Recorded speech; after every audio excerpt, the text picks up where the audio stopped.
Sandeep Surjewala press conference से खिताब करें, आपको सीधे लिए चलते हैं उनकी प्रेस कॉन्फ्रेंस की याद 90 साल के बाद दोबारा नरेंद्र मोदी जी और अमित शाह जी ने पूरे देश के युवाओं और छात्रों पर दमन चक्कर चलाकर याद दिला दी। जिस प्रकार से हिंसा का नंगा तांडव कल जवाहरलाल नेहरू यूनिवर्सिटी में सरकारी संरक्षण में हुआ, जिस प्रकार से यूनिवर्सिटी के गेट को बंद कर, सारी लाइटें बंद कर लड़कियों के हॉस्टल पर आक्रमण बोला गया, मुंह पर कपड़ा बांधे लाठी रॉड्स लिए गुंडों के द्वारा, जिस प्रकार से जवाहरलाल नेहरू यूनिवर्सिटी के अध्यापकों पर जो केवल हिंसा को रोकना चाहते थे उन पर हमला बोला गया, जिस प्रकार से Sabarmati hostel, Kaveri hostel, Periyar hostel और आधा दर्जन और हॉस्टल्स में जाकर गुंडों द्वारा लाठियों, लोहे की रॉडों, शीशे की बोतलों द्वारा एक एक छात्र को पीटा गया, उनका सर फोड़ा गया, उनके हाथ और पांव तोड़े गए। जिस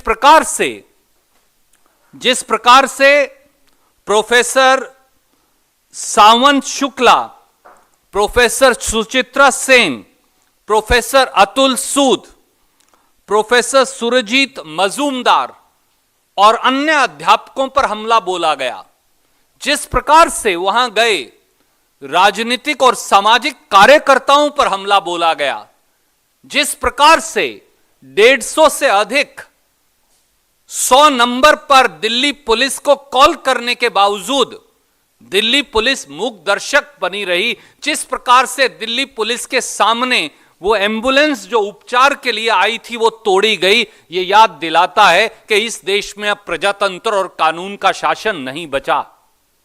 मोदी जी, अमित शाह जी, आप इस देश के युवाओं और छात्रों से दुश्मनी क्यों निकाल रहे हैं?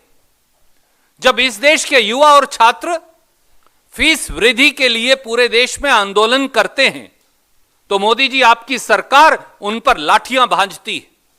जब इस देश के छात्र संविधान बचाने के लिए संविधान बचाओ रैलियां निकालते हैं तो आपकी सरकार उन पर लाठियां भांजती है, उनको देशद्रोही कहती है, उनके ऊपर अत्याचार करती है।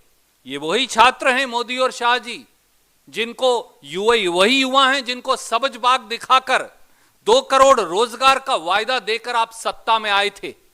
आज उन्हीं युवाओं की आवाज को आप दबाने की कोशिश कर रहे हैं।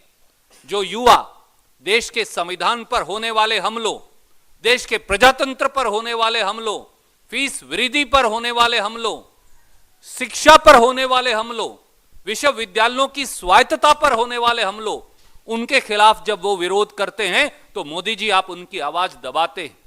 ये समझ लीजिए, उनकी आवाज कभी दब नहीं पाएगी। उनकी युवा और छात्रों की आवाज जितना दबाएंगे वो उतना बुलंद होगी। पुलिस को दमन का हथियार बनाना बंद कीजिए मोदी जी और शाह जी। सरकार प्रायोजित आतंक व गुंडागर्दी बंद कीजिए। जब इस देश का युवा और छात्र खड़ा हो गया तो फिर जान लीजिए वो सरकार, अहंकारी सरकार का सिंहासन आज डोल रहा है, इसलिए वो अत्याचार कर रही है। आप सत्ता में नहीं रह पाएंगे। याद रखिए कि आग लगाने वालों को कहां खबर, रुख हवाओं ने बदला तो खाक आप भी होंगे। ये वो 2 लाइनें हैं जो इस देश के युवा और छात्रों की तरफ से हम कहना चाहते हैं। To say it very, very briefly in English, the entire country witnessed state-sponsored Gundaism and terrorism yesterday on the campus of Jawaharlal Nehru University, when nearly 300 goons who were wearing masks and who were brandishing sledgehammers, iron rods,